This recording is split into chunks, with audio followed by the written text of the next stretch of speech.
Bismillahirrahmanirrahim. Assalamualaikum warahmatullahi wabarakatuh. Alhamdulillahilladzi khalaqal insana fi ahsani taqwim. Asyhadu an la ilaha illallah al-malikul haqqul mubin. Wa asyhadu anna sayyidana Muhammadar Rasulullah shadiqul wa'dil amin. Allahumma salli wa sallim wa barik ala hadan nabiyil karim Sayyidina Muhammad wa ala alihi wa sahbihi ajma'in. Amma ba'du. Apa kabar saudaraku kaum muslimin wal muslimat, bapak-bapak, ibu-ibu, abang-abang, AA, adik-adik, pemuda-pemudi Islam. Mudah-mudahan kita semua selalu dalam keadaan yang baik, sehat rohani, sehat jasmani, tetap dalam keridhaan pada Allah Subhanahu wa taala. Pada kesempatan kali ini kembali kita melanjutkan kajian kita tentang rute perjalanan kehidupan manusia. Di video yang lalu sudah kita sampaikan tentang awal perjalanan manusia atau rute yang pertama, yaitu kita berada di alam roh. Lalu selanjutnya seperti apa?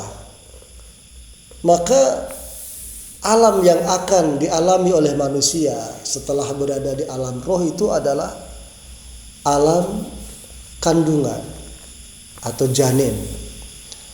Namun sebelum roh itu tadi ditempatkan di dalam fisik atau jasad, maka terlebih dahulu Allah mempersiapkan wadah atau jasad, tempat yang akan ditempati oleh roh itu tadi. Saudaraku sekalian, kalau kita perhatikan, kalau kita sekarang ini sudah tua misalnya, itu kan kita tidak langsung tua. Sebelum tua pasti kita mengalami masa muda terlebih dahulu, menjadi pemuda atau pemudi. Nah, sebelum menjadi pemuda itu menjadi remaja dulu. Nah, sebelum remaja anak-anak. Nah, sebelum anak-anak itu balita, bawah 5 tahun, bayi. Sebelum menjadi bayi itu menjadi namanya janin. Fisik berbentuk manusia, namun masih berada di dalam kandungan. Sebelum menjadi janin itu adalah segumpal daging. Sebelum menjadi segumpal daging itu sebelumnya adalah segumpal darah. Sebelum menjadi segumpal darah itu adalah setetes air. Nah, ini pertanyaannya, sebelum menjadi setetes air, air sperma itu, air mani, sebelum itu kita di mana? Maka Al-Quran menjelaskan bahwa sebelum itu kita berada di makanan-makanan atau buah-buahan, sayur-sayuran, yang mana tanam-tanaman itu tadi semua tumbuh di atas tanah. Dan sari pati tanah itu yang diambil oleh akar-akar tanaman tersebut. Nah, ini dijelaskan oleh Allah Subhanahu wa taala di dalam surat Al-Hajj ayat 5. Surat Al-Hajj itu surat yang ke-22, ayatnya ayat yang ke-5. Ini saya bacakan ayatnya. A'udzu billahi minasy syaithanir rajim.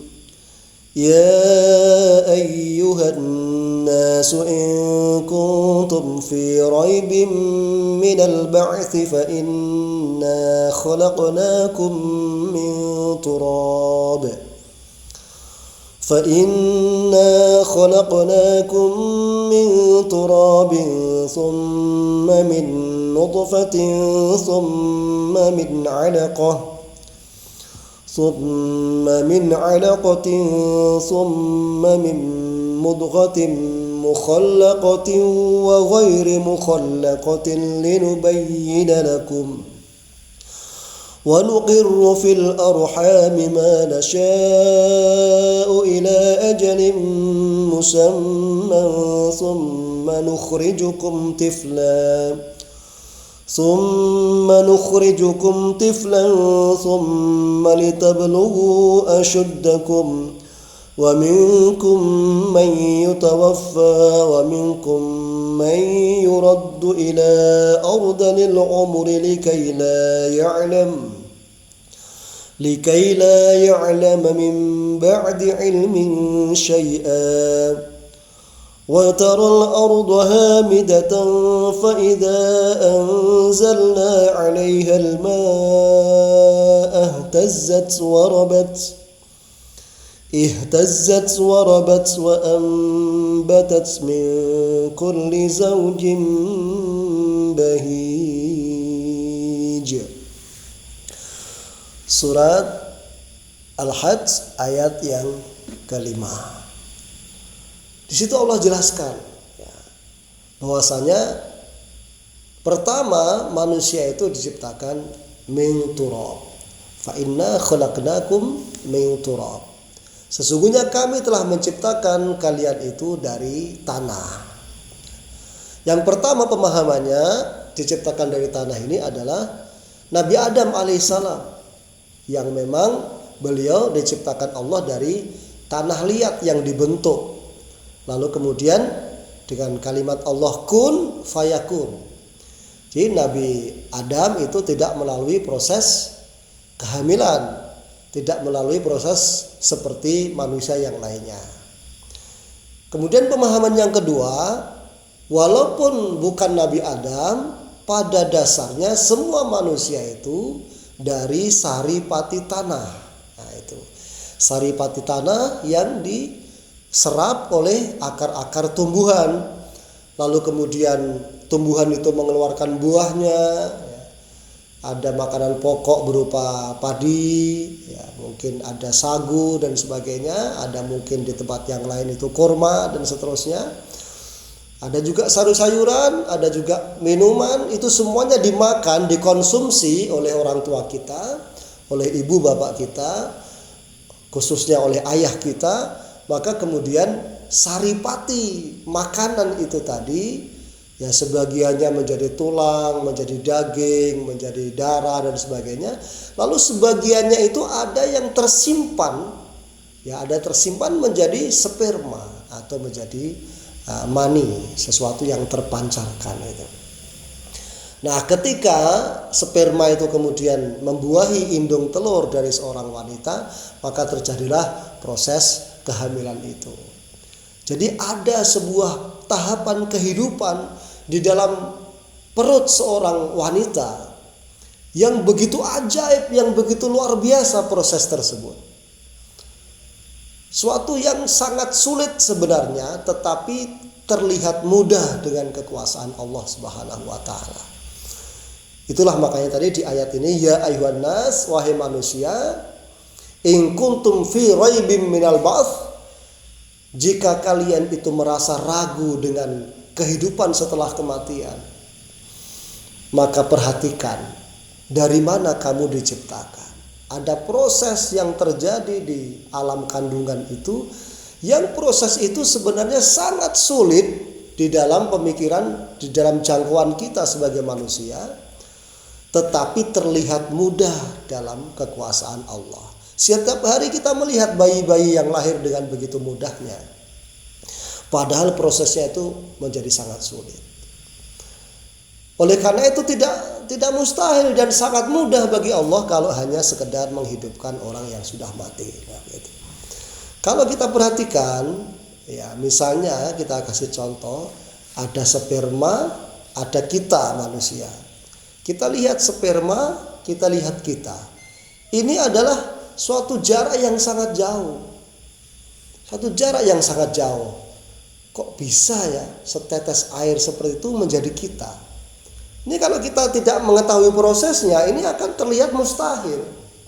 Setetes air kok tiba-tiba menjadi manusia. Sudah gitu menjadi manusia membangkang lagi. Na'udzubillah min dzalik ya. Dalam surat Yasin itu kan disindir oleh Allah. Awalam yaral insanu anna khalaqnahu min nutfah fa idza huwa khasimun mubin. Tidakkah manusia itu memperhatikan bahwa kami menciptakan dia itu dari nutfah, setetes air. Bahkan di surat As-Sajdah itu mimma immahin, ya dari setetes air yang hina. Tapi kemudian faidah huwa khasimun mubin. Tapi ternyata setelah dia kuat, setelah dia besar, tiba-tiba manusia ini membangkang, membantah Allah Subhanahu wa taala. Na'udzubillah min dzalik. Nah, setelah faidah sawwahu dalam ayat yang lain sebutkan faidah sawwahu, ketika sudah sempurna bentuk janin itu, sudah berbentuk manusia, ada tangannya, ada kakinya, ada mata, telinga, semua lengkap. Wa nafakha mir ruhi, maka kemudian ditiupkanlah roh tadi. Roh yang pada saat tahapan pertama itu sudah disyahadatkan, itulah kemudian yang ditiupkan ke dalam jasad di dalam perut tadi, janin tadi. Maka di dalam surat Al-Mulk itu Allah berfirman, ansya'akum, dialah Allah yang telah menumbuhkan kamu, menciptakan dengan bertahap, ya, sehingga tumbuh berkembang. Wa ja'ala lakumus sam'a, lalu kemudian Allah memberikan kepada kalian pendengaran. Ya. Wa ja'ala lakumus sam'a wal absara, dan kemudian penglihatan, wal afidah, dan setelah itu adalah hati, pemikiran. Nah, di sini. Jadi ketika janin itu sudah berbentuk fisiknya berupa manusia, maka ditiupkanlah roh dan kemudian hiduplah bayi itu. Lalu yang pertama kali berfungsi dari seorang bayi di dalam perut janin tadi itu adalah as-sam'a, yaitu pendengaran. Sampai lahir, sampai si bayi tadi lahir itu yang berfungsi baru pendengaran. Ya, di dalam perut itu mata belum berfungsi, afidah, hati belum berfungsi. Maka kita tidak bisa mengingat apa yang terjadi di situ. Kita juga belum bisa melihat saat itu. Ini namanya ansya'a, yaitu proses pertumbuhan. Nah, ini. Maka ketika sudah berumur 4 bulan ya, 3 bulan, 120 hari ya, 40, 120 hari. 120 hari itu berarti 4 bulan ya. Ketika umur 4 bulan, karena dalam hadis itu dijelaskan proses yang dilalui oleh manusia dari sperma menjadi segumpal daging, darah, dan segumpal darah menjadi segumpal daging, kemudian menjadi makhluk yang baru, itu prosesnya adalah 40 hari ya. Setiap proses itu memerlukan waktu 40 hari. Sehingga 120 hari genaplah ya 4 bulan manusia lengkap fisiknya, maka ditiupkanlah roh itu, lalu kemudian hiduplah si jabang bayi yang masih berada dalam kandungan itu. Sungguh ini adalah suatu keajaiban yang luar biasa. Sebuah proses yang diingatkan oleh Allah bahwasanya kekuasaannya benar-benar terjadi di situ. Bahkan seorang ibu yang proses ini terjadi di perutnya, itu si ibu tadi tidak menyadari ada proses itu. Kita ditempatkan di suatu tempat yang sangat kokoh, rahim namanya. Makanya tidak tercampur dengan isi perut yang lain. Jadi walaupun ibunya yang lagi hamil itu nyidam makan rujak itu, bayinya nggak kepedesan. Jadi bayinya yang dalam perut itu tidak terus matanya kepedesan kena rujak, itu tidak. Inilah perlindungan Allah Subhanahu wa taala pada kita. Dia hanya bisa mengambil sari-sari makanan dari ibunya tanpa harus terkena bahaya. Subhanallah. Sungguh proses yang sangat menakjubkan. Ya. Allah memberikan semua tanda-tanda kekuasaannya itu. Bahkan pada diri kita sendiri ada tanda-tanda kekuasaan Allah, yaitu apa? Proses terjadinya kita. Ya, yang begitu sulit sebenarnya tapi terlihat sangat mudah oleh kekuasaan Allah. Maka kemudian apa yang membuat kita ini menjadi ragu kalau Allah itu akan menghidupkan orang yang mati, itu sangat mudah bagi Allah. Nah, inilah alam yang kedua, ya, alam yang dialami oleh perjalanan manusia yang sudah kita lewati. Insya Allah saya yakin yang melihat video ini sudah melewati, ya, alam itu. Karena kalau masih berada di alam kandungan, saya yakin tidak bisa melihat video ini, ya. Jadi kita udah lewati itu. Tapi semua yang terlewat itu jangan dianggap angin lalu begitu saja. Banyak hikmah-hikmah. Zaman dahulu di mana ilmu kedokteran itu belum secanggih sekarang ini, dengan detail Al-Quran menjelaskan proses terjadinya manusia ini. Ya, padahal janin itu yang namanya janin itu artinya sesuatu yang tersembunyi. Jin sama dengan jin, maka jin itu makhluk yang tersembunyi, dia tidak bisa kita lihat, ya, tidak bisa kita jangkau. Nah, begitu juga janin, sesuatu yang tersembunyi, yaitu di dalam perut.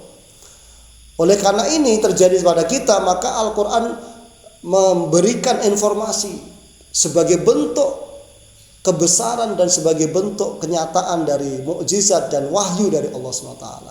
Bahwasanya Al-Quran itu benar-benar datang dari Allah yang menciptakan kita, sehingga betul-betul tahu prosesnya. Nah itu, jadi pada saat zaman dulu kita tidak bisa membayangkan 1400 tahun yang lalu, dari mana manusia mengetahui tentang proses ini. Subhanallah, dengan izin Allah, semakin canggih dunia kedokteran, semakin membenarkan informasi-informasi dari Al-Quran. Kalau zaman dahulu para sahabat itu menerima dengan keimanannya, walaupun otaknya tidak mampu untuk mencerna, maka sekarang kita justru harusnya lebih mudah, karena teknologi membantu kita untuk membenarkan firman-firman Allah Subhanahu wa Ta'ala. Oleh karena itu, roh yang sudah bersahadat tadi masuk bersemayam ke dalam janin, lalu kemudian terjadilah kehidupan di situ. Ini alam yang kedua. Besok kelanjutannya setelah di janin ini mau kemana lagi manusia?